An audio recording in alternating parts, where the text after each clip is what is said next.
Welcome to Stuff and Whiskey. I'm Erin. I am Josh. Thank you for joining us. We are the channel that does blind tastings and conversational content.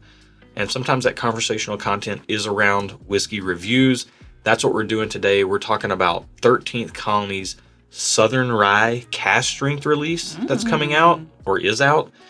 And we're also talking about the need or maybe the controversy behind transparency in whiskey. 13th Colony's been on the hot seat for this in the enthusiast community before. We'll talk about that a little bit. We'll explore what we're learning about this release as we go, and we'll go from there. Yeah. So ultimately, though, we're going to find out whether we like this or not and whether we think it's worth buying for you. So, what's the... Oh, wait. Nice. Nice. What's the price point on this? I don't know. Oh, cool. $80 maybe. Okay. I do not like 13th Colony's bottles because they are very hard to pour and very hard to store. So there's that. And sorry for headphones users if you just got screeching in your ears from glass on glass. So yeah, this is a bottle that they did send to us. And if you think that nullifies our opinion or sways us in any way, then if you're that skeptical, you probably just need to tune out now. We're going to give you our honest opinions on this. We've tasted 13th Colony stuff before that we purchased with our own money. And they sent this to us, but they did not ask us to review it. Right. We've tasted stuff that we bought with our own money. We've tasted stuff they sent to us. We like some things. We don't like some things that they do, including we have feelings and opinions, at least I do, specifically about how transparent or untransparent they are. We'll talk about all that in this video. Wow. I did not know we were talking about this, so I have no feelings or thoughts about it. Yeah. So I did not have time to prepare. Well, so you're not a whiskey nerd and you don't keep up with this stuff. So I don't. We'll see how you feel along the way. Okay. But this is their Southern Rye. And let's go ahead and see what we can find out as this gets some air about this bottle. Yeah, this is the 2025 batch. It's a 120.7 proof. Okay. It says, and this is interesting, it says distilled in Indiana, aged and bottled by 13th Colony Distilleries in Americus, Georgia. So, distilled in Indiana, is that MGP? That is Midwest Grain Products. Look at me knowing stuff. MGP. Who's a whiskey professional, now, this girl? Let's see if we can find an age statement on here.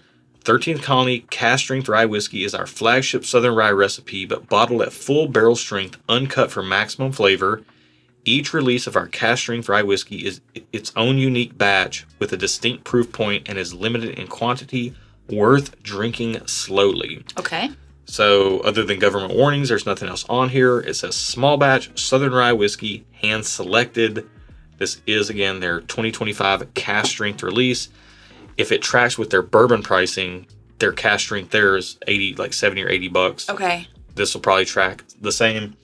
I wanted to bring up the controversy because this is the bottle that got them in so much hot water. It was their double oaked bourbon release. That is a good tasting bottle, though. Yep. And if you looked at it, it does not say distilled in Indiana. It says produced and bottled by 13th Colony Distilleries, Americus, Georgia. And then it's got all the other information on there as well. The interesting thing about this product right here was there was, I'll say it, a hit piece put out on 13th Colony by an online publication that talked about this release. And their point was they're not disclosing where they're getting the whiskey from. They're saying... Do they have to? Do you have to disclose where you get whiskey from? No, I'm curious. Kind of. Oh, okay. So they were saying in their materials that they made it themselves. Okay. But the theory that was posited out there was that it was sourced from somewhere, likely Green River Bourbon, that had been aged in Georgia. Okay. Now, here's the thing about this. It brings up a conversation that we're going to talk about here after we taste this whiskey. How important is transparency in the bourbon, rye, American whiskey space, or any whiskey space? I think it's an important discussion to have, and we're going to talk about it after we taste this Cask Strength Rye. But I just want to talk about the difference real quick. Like, this says produced and bottled by, whereas this new release says distilled in Indiana. They're telling you exactly where the whiskey's from. They're taking Indiana MGP distillate from Midwest Grain Products, and they're aging it in Georgia. So that's what's happening with this bottle. It's a rye whiskey. We know it. We don't have information on the mash bill, so we don't know percentages of rye, percentages of corn, percentages of malted barley. We don't know how old it is. That information is not disclosed either. Maybe it's in some press release information, or maybe it's going to be in the release. But it's not like on the bottle. It's not on the bottle. Gotcha. I could have looked at that information or tried to seek it out. I didn't. We care about the quality of what's in the bottle. So let's taste this and see if it's a release that you should be looking for before we even get into the other conversation. Okay. On the nose. Whoa. It smells very fruity. It crawled up my right nostril and just like tingled my brain. So I approached too abruptly. Yeah. It smells fruity, kind of like a fruit leather, like the healthy fruit roll-up of your version. Mm-hmm. I can see there. So there is a video in the back catalog of Stuff and Whiskey yesteryear where we tried the regular 94 proof bourbon and the, I think it's 94 proof, but like 90 something proof bourbon and the 90 something proof Southern Rye. Oh, we've already tried a Southern Rye from them? Yes, they're regular bottlings. I don't remember. You like the rye better. Okay. I like the bourbon better. No surprise there. Yeah, I'm a bourbon guy. She's a rye gal. That's on trend. So, this to me smells like I expect looking at the bottle.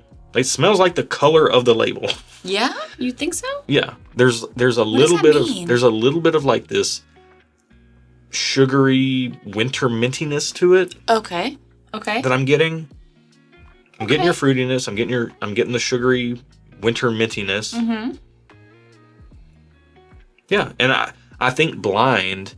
I don't know how long this was aged in Americus, Georgia, versus being aged in MGP. So what happens when companies like 13th Colony source distillate from distilleries like MGP? Mm-hmm.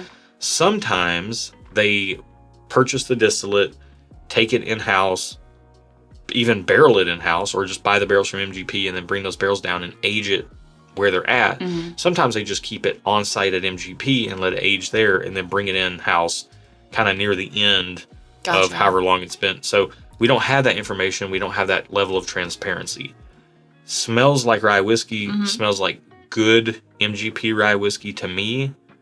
I mean, I wouldn't pick up MGP, but it smells good. It smells good. I don't think I'd pick up that it's a rye, but I do see when you say the like winter mint or whatever you said, mm-hmm. I do see that, but I wouldn't have like guessed that. Yeah, and that's really my only tip off. Like this could almost be, without that strong winter mint note, this could be almost confused for something like a Russell's Reserve single barrel rye. However, those are 104 proof, and this definitely smells more alcohol edgy than that. Let's get it on the palate. Cheers.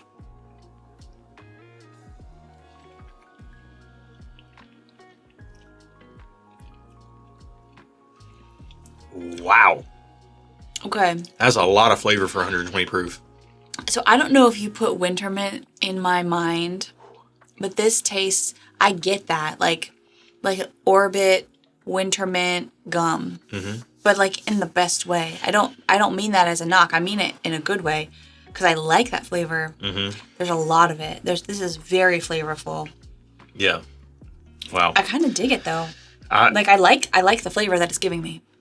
What do you think? First sip, you can never trust. Yeah, true. So we need to acclimate. True, okay. And take a second sip. However, on that first sip, what I was surprised about is I like high proof whiskey, and I drink a lot of whiskey that's around this 120 proof point. This came through with a lot more than 120 proof. Like I would guess this at 130 proof off the first sip. But I could be getting acclimated. I haven't had anything this high proof today. Yeah. So let's try a second sip and see how we feel.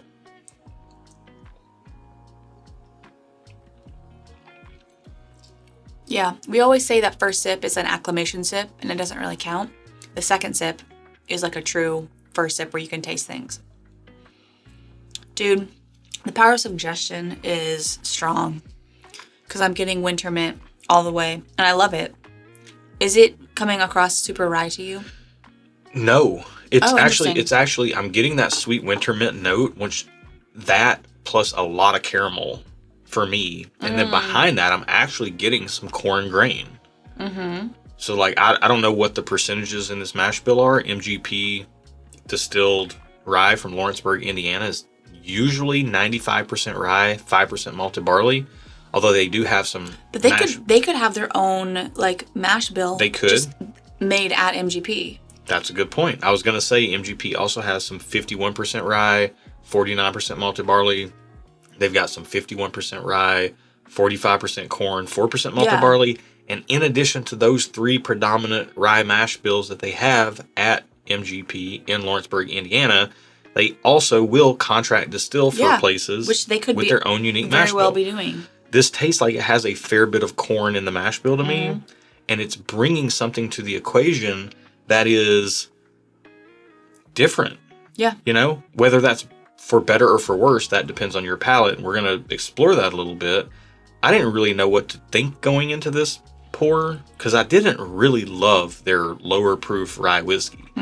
I definitely like this a lot more than that. The cask strength comes across with a lot of flavor, and I think for us that's a really strong selling point. Be who you are, and be who you are very boldly. And if we like it, we like it. If we don't, we don't. But like, you're at least who you are, and I think we like this. And as a general statement, I like it. Well, what's your rating on it? I'm giving it a thumbs up. Okay. I enjoy it. And even at $80, $90? At 80, well, $80 or $90? Ballpark.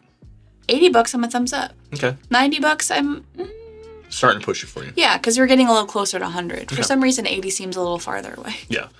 For me, total transparency, I would skip this and get the cask strength bourbon. I actually really do like their cask strength bourbon quite a bit. What if you want one of each? I don't want one. I just want the cask strength bourbon. But like, if you want one of their bourbons and one of their ryes, would this be a good rye to get or no? I would rather get just 2 cask strength bourbons of different proof points and try those compared to each other. But I'm more of a bourbon guy. That's fair. But the question I asked is, if you wanted one of their bourbons and one of their ryes, would this be a good rye to get, or would you get something else? No. Well, I like high proof, so I would skip their lower proof rye and get this. Like the lower proof rye, I was really... It wasn't my thing. Yeah. Full transparency, and like nothing's for everybody. So their lower proof rye, not my thing. Their low proof bourbon, it's all right, but also not really my thing. We like very flavorful things, and we tend to find that in higher proofs, often, not always, but often is when you get the most flavor. Yeah. And I commend them for these cask strength releases. I'll also, the community has already chastised them for their transparency or lack thereof. They have responded by putting where things are distilled on the label. They have responded to the community. Yeah. And I think that leads into discussion. So I think we're clear here. You like the rye. I do. I like the bourbon. Shocker for anybody that watches the channel regularly that we have our preferences that usually align with what we like. However, I think the last bit before we get out of here, we got to talk about how much we actually care about transparency in the whiskey that we're buying. Okay. In 1987, the Bottle and Bond Act was instituted. 1987? 1897. Thank you.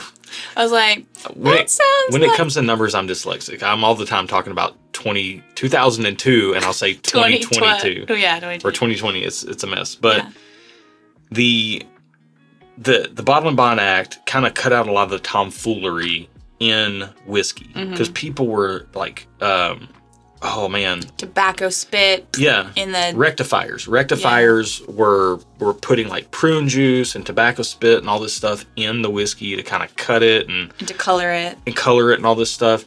So there was a reason for it. 120 over 100 years ago. Almost 150 years ago, or more than, depending on how the math breaks down. I don't know numbers, so it's fine.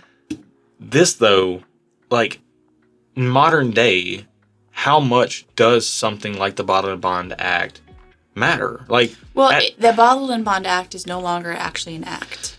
It's an act, but it has expired. It has expired, and now the Bottle and Bond is marketing. I know it's marketing, but you see Bottle and Bond, 100 proof. It's there's no tomfoolery going on with the whiskey. Yeah, but there's also not really much tomfoolery going on with whiskey in general, and if there is, you kind of know it. And I'm looking at Good Times. They're doing weird stuff like flavoring their whiskey with wet barrels where it's got... Oh, you do? If you're in the know and you're keeping up with the whiskey world and you see a Good Times Dreamsicle barrel, they probably put orange soda in the barrel or something. Don't come after me, Good Times. Are these alleged? They put things in the barrel and then pull those things out and then leave a little bit. Are these facts or these alleged? I mean, things. there's photographic proof online. So Okay. Well, Good Times may want to deny as it. we know, you can't always believe everything you read or see online. My grandmother, no, where did I hear it? I heard it somewhere. It's like, believe none of what you hear and only half of what you see. Well, now with AI, I believe pretty much none of what you see too. There you go. This channel's not even real. It's just an AI channel. We're AI generated people. And if you like that sort of thing, give us a thumbs up and subscribe to the channel because we got more where this came from. Because we're AI, we can do this all day. But point being, back in the day, people used to tamper with the whiskey a lot. Yeah. And it's a lot less common now, and it's very obvious when people do it. Yeah. So how important is the transparency? Do I need to know this is distilled in Indiana? Do I need to know where my whiskey's distilled? Or do I need to just drink what I like and try different things and learn along the way? It's such a nuanced question. Because I know. That's why I wanted to talk about it. And I don't know the answer to the question, but I'm just thinking of it in terms of things that like I don't consume whiskey content on YouTube. I consume fashion content on YouTube. So I'm relating it to, in the fashion industry, like sustainability and transparency on where things are made is really important to some people. So I think but to me, it's not as important as it is to some people. So like, I think it's all a matter of what is important to the specific person. Yeah. To some people, transparency isn't as important, and they just, if it tastes good, they don't particularly mind. They don't need to know how it was made or whatever. And to some people, transparency is important. Same thing with like the fashion industry. So I don't know. I don't know if there's an objective answer because I think it's personal to every person. Yeah. Because I don't care as much about transparency in fashion as some people do. And I don't care as much about transparency in whiskey as some people do. But you might, and that's okay. So I don't know. Yeah. The answer is I don't know. Well, we would love to hear from you in the comments below if it matters to you. Yeah. I would also love to hear how you feel about the pivot that 13 Colonies made. I mean, they were pretty adamant once the allegations started coming out about their 13 Colony Double Oak. Mm-hmm. They were pretty adamant that their whiskey was their whiskey, and then they since started relabeling it. So I am happy that they have listened to their constituents, to their not constituents. It's not that works political because you vote with your dollars. But they have listened to their buyers and done what that's good. That's good business. Yeah. So I don't think that what they did with this bottle, personally speaking, is necessarily wrong. I don't think they owe it to me to tell me where it came from. But the fact that they heard the masses and the masses were speaking very loudly and they made that change for their customers, I do think speaks highly of them as a business. Yeah. Now, I agree with that. Here's what I also think. I don't think they get brownie points for doing it because at first they were taking a stand that this was their whiskey. And it was only after much pressure that they pivoted and went this way. Now, fair. Does that benefit them? Because literally for a period of time in the whiskey nerd space, everybody was talking about 13th Colony, and it made them, because of this controversy, it made them so much more known. So now when you see a 13th Colony bottle on the shelf, it's like, oh, I've heard of that. I know about that whole situation. So all press is good press, that sort of thing. I mean, kind of. And I'm sure it's a family-owned operation down there. I'm sure they did not like everything that happened. Yeah. Well, and we don't know them personally, so I'm just guessing I would not have wanted to been in their shoes dealing with that PR situation. Well, and I have to say, no matter where this whiskey came from, that's what I was going to pivot to, yep. It's amazing and it's delicious. And I don't care if it came from Mars. I don't care if it's amazing. I don't care if I looked at this and it said distilled in my bedroom, the swamp, distilled in your toilet. I don't care. This is some of the best whiskey I have ever tasted. It's so good. Okay, and that's my point. Is at the end of the day, some people will not buy this. This is very hard to buy, but some people will skip buying this because there's a lack of transparency. And that's okay because.